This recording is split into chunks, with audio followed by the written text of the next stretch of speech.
Sebenarnya ciplukan ataupun cipluan ini, pokok letup pokok ini, dia sangat-sangat bagus. Yang pertama untuk jantung yang tersumbat. Ini penting sekali. Pak Haji nak sebut ni sebab banyak orang yang tak tahu. Pokok ni banyak. Ya, kita ambil daun muda. Ingat, daun muda. Daun muda itu yang kita gunakan, boleh kita buat jus. Kita blender, kita minum airnya itu, dia ada untuk jantung yang tersumbat. Boleh campur dengan susu kambing.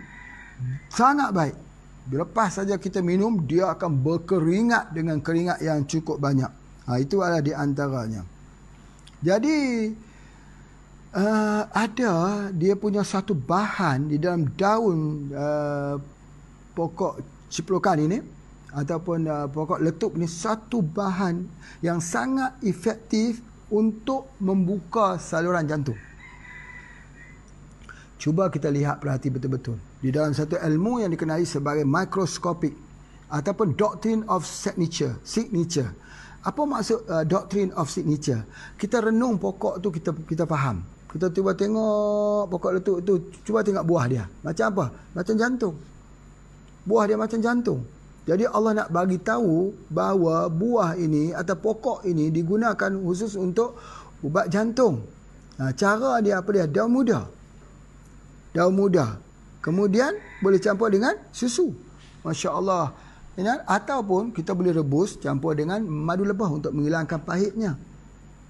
Ini penting sekali di dalam ilmu kita. Ada daun, biasanya kalau doktrin secara umum, kalau daun mesti daun tua.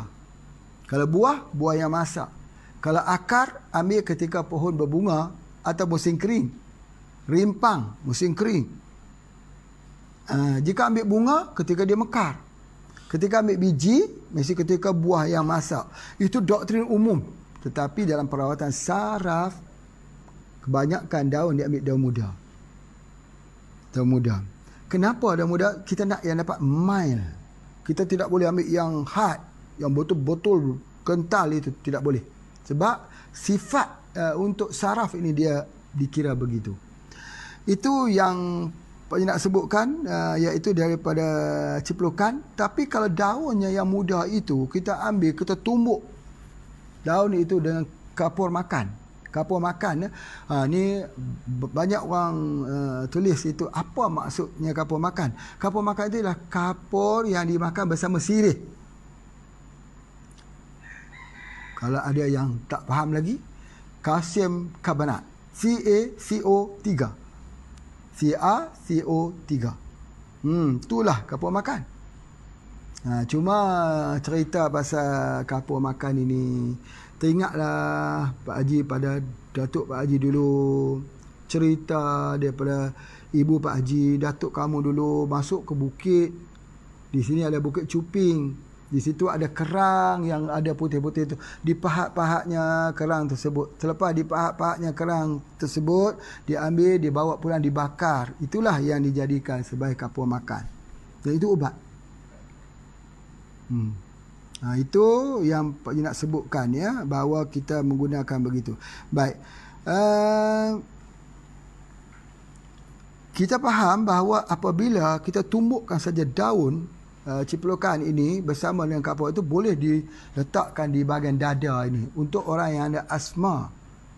Setiap malam sebelum tidur malam, anak-anak pun macam tu. Kalau dia bunyi hit itu, kalau anak-anak itu terpaksa menggunakan gas inhaler, itulah inhaler kita.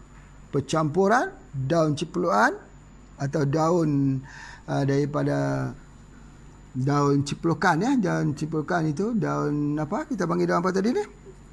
Daun letup. Pokok letup tadi itu untuk asma. Itu memang jelas sekali itu kita gunakan. Baik.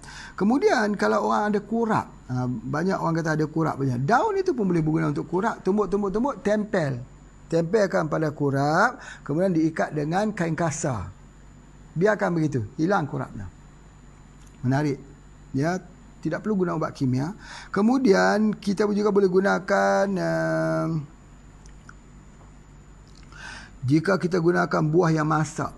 Selalunya ada buah masak. Ya, buah masak tu warna kuning. Lalunya boleh kita ambil ini untuk menurunkan demam panas. Ya, itu sangat cepat lah. Biasanya bagi makan buah tu pun dah cukup dah. Tapi kalau direbus buat teh lagi bagus khususnya. Itu ada daripada herba. Ciplukan itu satu herba yang sangat bagus juga digunakan untuk orang yang cuci ginjal sebelum cuci ginjal. Mengelakkan daripada cuci ginjal. Tak cuci, insya-Allah buah pinggangnya akan terfilter balik, elok balik dan sebagainya. Kalau kita tahu di hutan iaitu kayu keras tulang, kita boleh masuk ke hutan untuk carinya. Tetapi kalau kita tak tahu nak cari, maka kita cari di kawasan kampung saja, iaitu pokok letup ini. Ya, kita rebus, kita minum, elok balik ginjalnya itu. Ya, ginjal ini dia perlukan sesuatu yang bersifat pahit sebelum dicuci. Tapi bila dia lepas dia cuci, dia tak boleh guna yang pahit. Boleh guna herba yang pahit tapi dia retik. Itu di antaranya. Baik.